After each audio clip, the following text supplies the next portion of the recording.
Hai guys, kali ini saya mau bercerita nih. Ini video judulnya cerita. Saya mau bercerita. Jadi itu tadi saya habis nulis thread di Twitter dan saya rasa kenapa nggak sekalian di-share di YouTube aja gitu. Dan thread saya sifatnya kayak cerita gitu. Jadi sekalian aja di sini saya mau storytelling gitu ya. Kita kasih musik kali ya. Udah siap untuk ceritanya? Wah, ini bakal seru banget nih. Cerita ini adalah cerita tentang bisnis bakso. Waduh, udah siap? Mari kita mulai ceritanya. Pada suatu hari di depan rumah terdengar suara kayu diketuk-ketuk dan teriakan lirih, "So bakso!" Aku terkesiap. Kubuka jendela untuk mengintip keluar dan kulihat sesosok wanita cantik sedang mendorong gerobak bakso dengan wajah letih, namun senyumnya memukau. Wangi bakso itu menyeruak masuk ke sanubari melalui kedua lubang hidungku. Segera aku bergegas mengambil mangkok, membuka pintu, dan beranjak menghampirinya seraya berkata, "Beli mbak." Mbak-mbak itu menoleh. Kedua mata kami beradu pandang. Astaga, cantiknya. "Bakso mas?" tanyanya lembut. Aku mengangguk gugup seakan tidak siap dengan pertanyaan yang sebenarnya biasa saja itu. Seporsi aja mbak, bungkus." Ternyata rasa dan bumbu baksonya pas, sesuai dengan seleraku.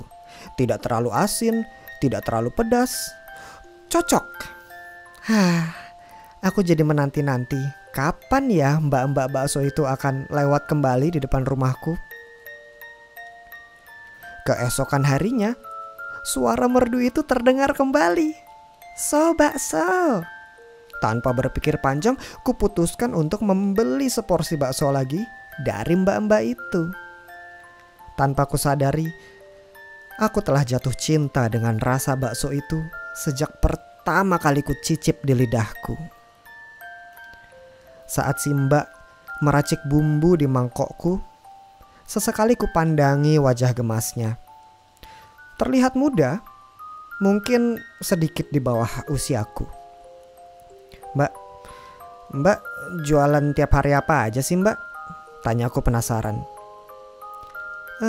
Setiap hari kok mas, kecuali hari Senin," jawabnya dengan senyum melesung di pipi. Entah sudah berapa minggu kami bertemu, entah sudah berapa jumlah uang jajan yang kusisihkan untuk membeli bakso si mbak. Tentu tidak setiap hari, karena aku pun sadar akan keuanganku. Lagi pula, micin kan tidak sehat dikonsumsi sering-sering. "Mbak namanya siapa?" Iseng aku bertanya di suatu sore saat sedang menunggu seporsi bakso disiapkan olehnya. Terdiam sesaat, si mbak menatapku dan menjawab halus. "Cika," ucapnya. Saat itu hatiku berteriak kegirangan dan pertanyaanku berlanjut ke pertanyaan-pertanyaan yang lain. Hari-hari berikutnya, pertanyaan-pertanyaan yang kuajukan kepadanya semakin bervariasi. Aku ingin mengetahui lebih dalam tentang Mbak Cika ini. Tidak hanya seorang Mbak Cika sang penjual bakso, tapi aku ingin tahu lebih dari itu. Hingga akhirnya, interaksi yang terjalin di antara kami seolah-olah lebih dari sekedar pembeli dan penjual bakso. Kini aku tahu kampung halamannya di mana, apa warna favoritnya. Aku bahkan sudah follow Instagramnya dan selalu ku like postingan IG-nya satu persatu. Tanpa ku sadari, sosok Mbak Cika menjadi candu. Sehari saja ku lewatkan waktu tanpa mendengar "so bakso" darinya, hidupku terasa hampa. Sesekali ku ambil gitar dan mulai memainkan lagu-lagu romantis dengan wajah Cika menghiasi pikiranku. Aku seperti orang kasmaran. Di suatu sore yang bising sepulang perjalananku dari kantor, aku menepi sebentar ke Starbucks terdekat. Sekedar melepas penat dari rutinitas sehari-hari. Kupikir tak ada salahnya lah ngaso sebentar sebelum melanjutkan perjalanan pulang ke rumah. Betapa terkejutnya diriku saat menoleh ke arah samping. Aku melihat sosok yang tidak asing sedang duduk di Starbucks yang sama. Mbak Cika. Ya, itu dirinya. Itu Mbak Cika. Namun ia tidak sendiri. Ia bersama sosok lelaki di sebelahnya, menyender di bahunya. Terlihat mesra. Panas. Hatiku panas sekali. Tapi aku tak mungkin melabraknya on the spot seperti itu kan. Maka ku ambil HP dari saku dan aku pun mulai mengetik.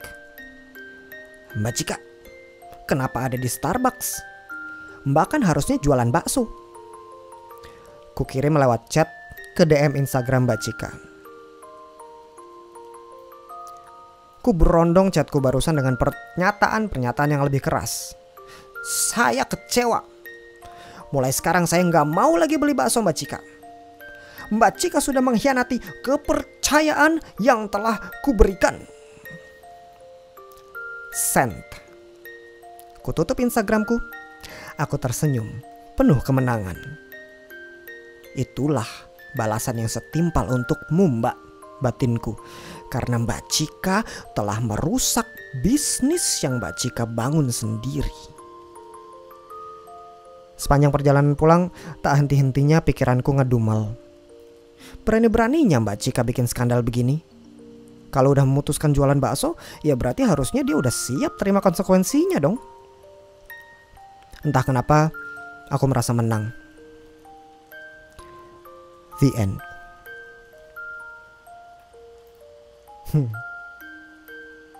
Gitu guys. Gimana ceritanya? Menghibur ya? Apakah ada pesan moral yang bisa didapat dari cerita itu?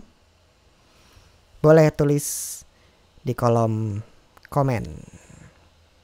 Saya Rangga Pranendra, The Storyteller. Gue menyematkan nama belakang sendiri The Storyteller. Tapi emang pada kesempatan kali ini gue jatuhnya kan storytelling. Jadi gue cerita seperti itu. Tadi tuh sambil mengetik juga gue, wah ini seru kali ya kalau dibikin kayak storytelling gitu di YouTube ya. Jadi demikianlah cerita tentang bisnis bakso. Taruh pendapat lo di kolom komen guys. Gue pengen denger semuanya. Oke? Thank you. See you. Bye-bye.